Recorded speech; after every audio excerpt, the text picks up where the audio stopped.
আমরা অনেকেই এই অ্যান্ড্রয়েড ফোনের পাওয়ার বাটন চাপতে চাপতে মনে করেন যে বেতাল অবস্থা বানিয়ে ফেলি।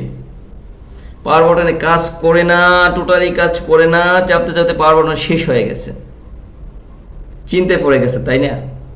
যে আপনি পাওয়ার বাটন সারাবেন তারপরে মোবাইল ব্যবহার করবেন না ভাই, সে সুযোগ শেষ। একটা গুরুত্বপূর্ণ সেটিংস রয়েছে আপনার মোবাইলে, আপনি কীভাবে করবেন দেখিয়ে দিচ্ছি। শুরুতেই আপনি আপনার মোবাইল ফোনের সেটিংসে প্রবেশ করুন। সেটিংসে প্রবেশ করবে, এখানে সার্চ বার গিয়ে লিখুন double tap to walk or turn off screen. এটা ক্লিক করুন।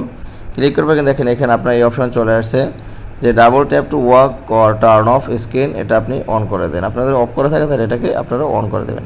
এভাবেই আপনি আপনার মোবাইলের পাওয়ার বাটনকে সেফটি রাখতে পারবেন।